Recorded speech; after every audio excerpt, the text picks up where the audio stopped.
علی آل سیدنا محمد صلی اللہ علیہ وآلہ۔ پاک ہے وہ ذات جو اپنے محبوب اور مقرب بندے کو رات کے تھوڑے حصے میں مسجد حرام سے مسجد اقصیٰ تک لے گئی تاکہ اپنے بندہ کامل کو اپنی نشانیاں دکھا سکے۔ بے شک وہ خوب سننے والا اور جاننے والا ہے۔ 27 رجب معراج شریف کی رات جب آپ صلی اللہ علیہ وآلہ وسلم اللہ سے ملاقات کے لیے عرش بری پہ گئے۔ یہ وہ مقام ہے جو اس سے پہلے کبھی کسی نبی کو عطا نہیں کیا گیا تھا۔ مسجد حرام سے مسجد اقصیٰ تک کا سفر 1 مہینے کی مسافت پر ہے۔ مسجد حرام سے مسجد اقصیٰ تک آپ صلی اللہ علیہ وآلہ وسلم براق پر سوار ہو کر گئے۔ اس کے بعد مسجد اقصیٰ سے پہلے آسمان تک نور کی سیڑھی پر تشریف لے گئے۔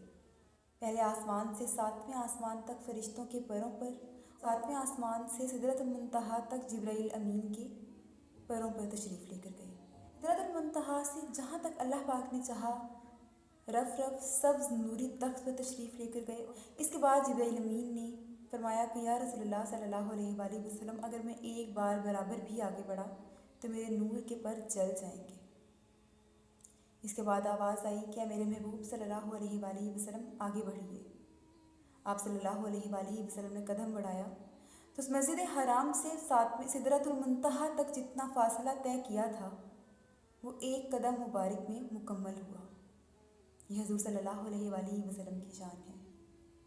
پھر آواز آئی کہ میرے محبوب آگے بڑھیے تو مسجد حرام سے سدرۃ المنتہا اور سدرۃ المنتہا کے بعد جتنا سفر آگے طے کیا تھا اس قدم میں وہ سفر مکمل ہوا۔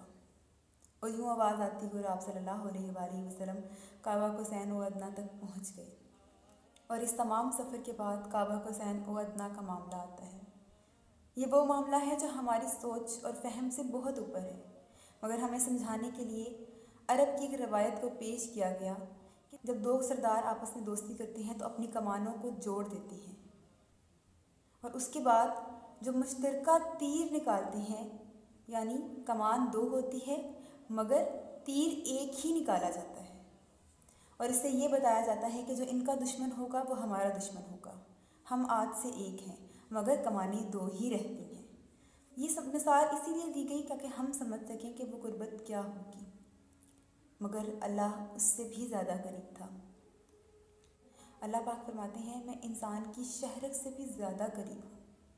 جب بندہ مومن کے ساتھ شہرک سے زیادہ قریب ہے تو کعبہ قوسین و ادنیٰ کا کیا معاملہ ہے؟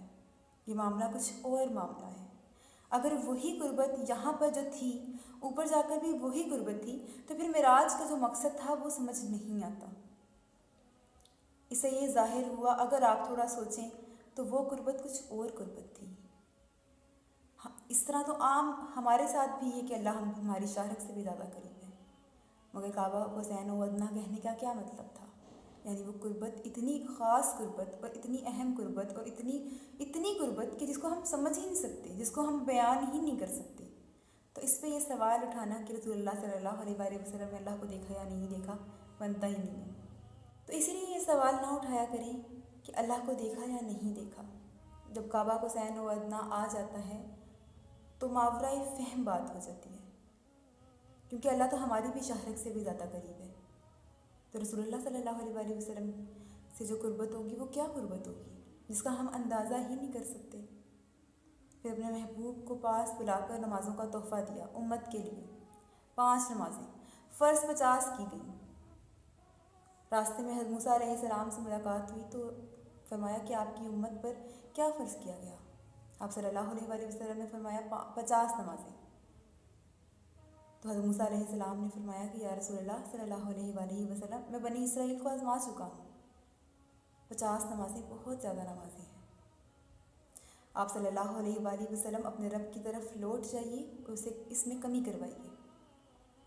آپ صلی اللہ علیہ وآلہ وسلم 9 مرتبہ اللہ کے پاس گئے دوبارہ، اور یہ نمازیں 45 نمازیں چھوٹ گئیں اور 5 رہ گئیں، لیکن اللہ کی بات پوری ہوتی ہے۔ یہ فرمایا گیا کہ جو 5 نمازیں ہیں اس کا ثواب 50 نمازوں کے برابر ہی ملے گا، کیونکہ اللہ کی بات کبھی نہیں بدلتی۔ اس کے بعد حضرت موسیٰ علیہ السلام نے پھر فرمایا کہ آپ واپس جائیے اور کمی کروائیے، تو اللہ کے رسول صلی اللہ علیہ وآلہ وسلم نے فرمایا مجھے حیا آتی ہے اپنے رب سے۔ تو مسلمان آج جو 5 نمازیں ادا کرتے ہیں اس کا ثواب 50 کے برابر ہی ہے، مگر افسوس کہ آج ہم